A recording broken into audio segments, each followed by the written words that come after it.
अथ शिवभुजङ्गम् गलद्दानगण्डं मिलद्भृङ्गषण्डं चलच्चारुशुण्डं जगत्त्राणशौण्डम् कनद्दन्तकाण्डं विपद्भङ्गचण्डं शिवप्रेमपिण्डं भजे वक्रतुण्डम् अनाद्यन्तमाद्यं परं तत्त्वमर्थं चिदाकारमेकं तुरीयं त्वमेयम् हरिब्रह्ममृग्यं परब्रह्मरूपं मनोवागतीतं महश्शैवमीडे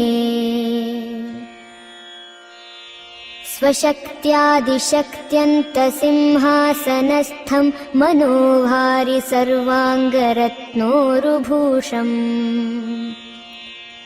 जटाहिन्दुगङ्गास्थिशं याकमौलिं पराशक्तिमित्रं नमः पञ्चवक्त्रम् शिवेशानतत्पूरुषाघोरवामाधिभिः पञ्चभिर्हृन्मुखैः षड्भिरङ्गैः अनौपम्यषट्त्रिंशतं तत्त्वविद्याम् अतीतं परं त्वां कथं वेत्ति को वा प्रवालप्रवाहप्रभाषोणमर्धं मरुत्वन्मणिश्रीमहश्याममर्धम् गुणस्यूतमेतद्वपुश्चैवमन्तः स्मरामि स्मरापत्तिसम्पत्तिहेतुम् स्वसेवा समायातदेवासुरेन्द्रानमन्मौलिमन्दार मालाभिषक्तम् नमस्यामि शम्भो पदाम्भोरुहं ते भवाम्भोधिपोतं भवानी विभाव्यम् जगन्नाथ मन्नाथ गौरीसनाथ प्रपन्नानुकम्पिन् विपन्नार्तिहारिन् महस्तोममूर्ते समस्तैकबन्धो नमस्ते नमस्ते पुनस्ते नमोऽस्तु विरूपाक्ष विश्वेश विश्वादिदेव त्रयीमूलशम्भो शिवत्र्यम्बकत्वम् प्रसीद स्मरत्राहि पश्यावमुक्त्यै क्षमां प्राप्नुहि त्र्यक्षमां रक्ष मोदात् महादेव देवेश देवादिदेव स्मरारे पुरारे यमारे हरेति ब्रुवाण स्मरिष्यामि भक्त्या भवन्तं ततो मे दयाशील देव प्रसीद त्वदन्यः शरण्यः प्रपन्नस्य नेति प्रसीद स्मरन्नेव हन्यास्तु दैन्यम् न चेत्ते भवेद्भक्तवात्सल्यहानिस्ततो मे दयालो सदा सन्निधेहि अयं दानकालस्त्वहं दानपात्रं भवानेव दाता त्वदन्यं न याचे भवद्भक्तिमेव स्थिरां देहि मह्यं कृपाशील शम्भो कृतार्थोऽस्मि तस्मात् पशुं वेत्सि चेन्मां तमेवाधिरूढः कलङ्कीति वा मूर्ध्नि धत्से तमेव द्विजिह्वः पुनः सोऽपि ते कण्ठभूषा त्वदङ्गीकृताः शर्व सर्वेऽपि धन्याः न शक्नोमि कर्तुं परद्रोहलेशं कथं प्रीयसे त्वं न जाने गिरीश तथा हि प्रसन्नोऽसि कस्यापि कान्तासुतद्रोहिणो वा पितृद्रोहिणो वा स्तुतिं ध्यानमर्चां यथावद्विधातुं भजन्नप्यजानन् महेशावलम्बे त्रसन्तं सुतं त्रातुमग्रे मृकुण्डोर्यमप्राणनिर्वापणं त्वत्पदाब्जम् शिरोदृष्टिहृद्रोगशूलप्रमेहज्वराशो जरायक्ष्महिक्का विशार्तान् त्वमाद्योऽभिषग्भेषजं भस्म शम्भो त्वमुल्लाघयास्मान् वपुर्लाघवाय दरिद्रोऽस्म्यभद्रोऽस्मि भग्नोऽस्मि दूये विषण्णोऽस्मि सन्नोऽस्मि खिन्नोऽस्मि चाहम् भवान् प्राणिनामन्तरात्मासि शम्भो ममाधिं न वेत्सि प्रभो रक्ष मां त्वम् त्वदक्ष्णोः कटाक्षः पतेत्र्यक्षयत्र क्षणं क्ष्मा च लक्ष्मी स्वयं तं वृणाते किरीटस्फुरच्चामरच्छत्रमाला कलाची गजक्षौमभूषा विशेषैः भवान्यै भवायापि मात्रे च पित्रे मृडान्यै मृडायाप्यघघ्न्यै मखघ्ने शिवाङ्ग्यै शिवाङ्गाय कुर्मः शिवायै शिवायाम्बिकायै नमस्त्र्यम्बकाय भवद्गौरवं मल्लघुत्वं विदित्वा प्रभो रक्ष कारुण्यदृष्ट्यानुगम्माम् शिवात्मानुभावस्तु तावक्षमोऽहं स्वशक्त्या कृतं मे पराधं क्षमस्व यदा कर्णरन्ध्रं व्रजेत् कालवाहद्विषत्कण्ठ घण्टाघणात्कारनादः वृषाधीशमारुह्य देवौपवाह्यं तदा वत्समाभीरिति प्रीणयत्वम्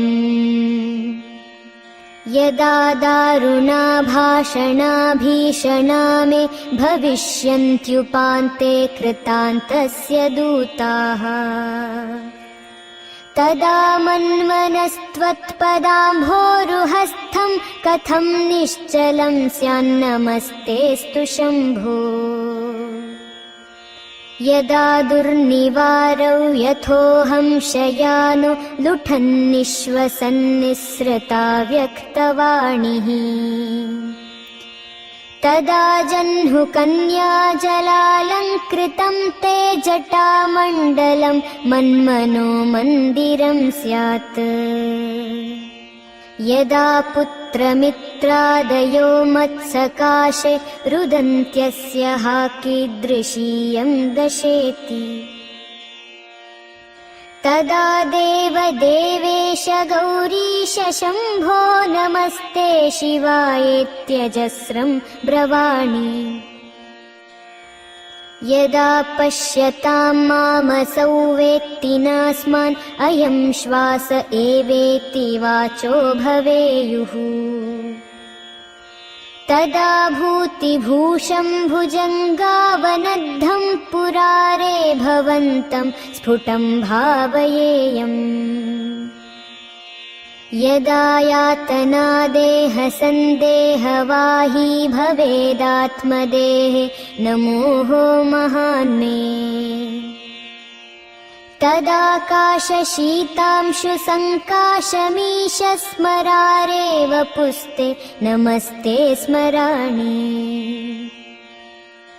यदा पारमच्छायमस्थानमद्भिः जनैर्वा विहीनं गमिष्यामि मार्गम्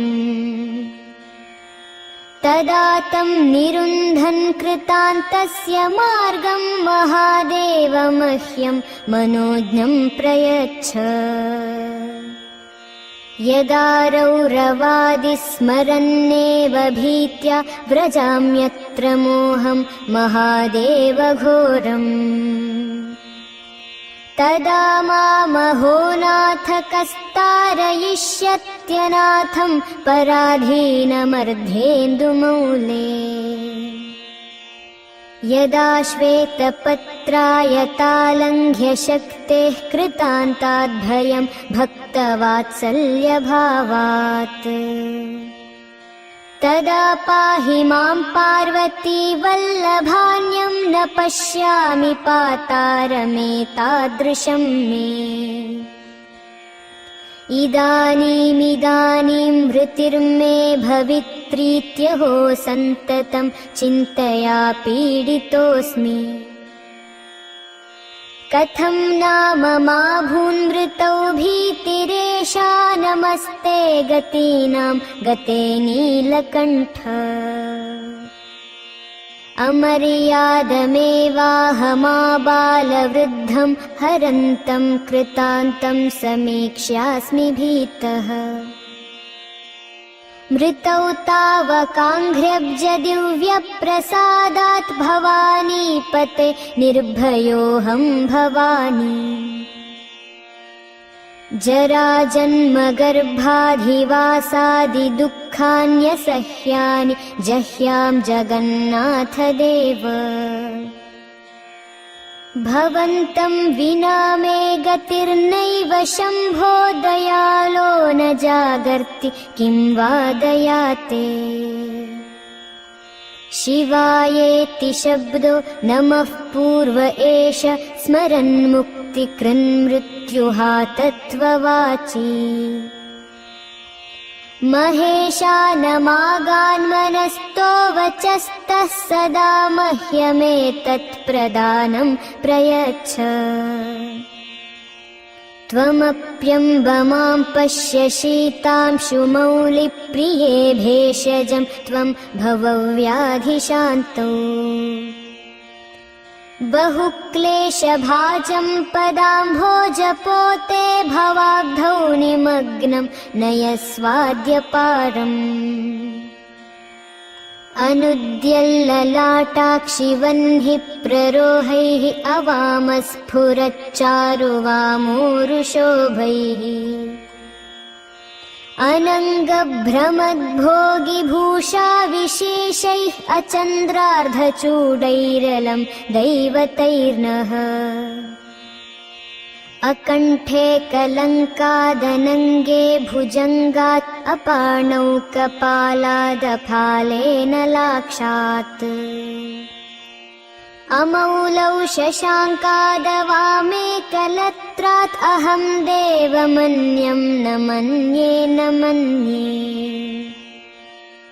महादेव शम्भो गिरीश त्रिशूलिन् त्वयीदं समस्तं विभातीति यस्मात्। शिवादन्यथा दैवतं नाभिजाने शिवोऽहं शिवोऽहं शिवोऽहं शिवोऽहम्। यतो जायतेदं प्रपञ्चं विचित्रं स्थितिं याति यस्मिन् यदेकान्तमन्ते। सकर्मादिहीनः स्वयं ज्योतिरात्मा शिवोऽहं शिवोऽहं शिवोऽहं शिवोऽहम्। किरीटे निशेषो ललाटे हुताशो भुजे भोगिराजो गले कालिमा च।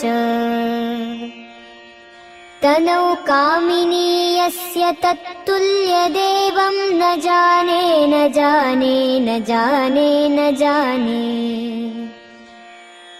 अनेन स्तवेनादरादम्बिकेशं परां भक्तिमासाद्य यं ये नमन्ति।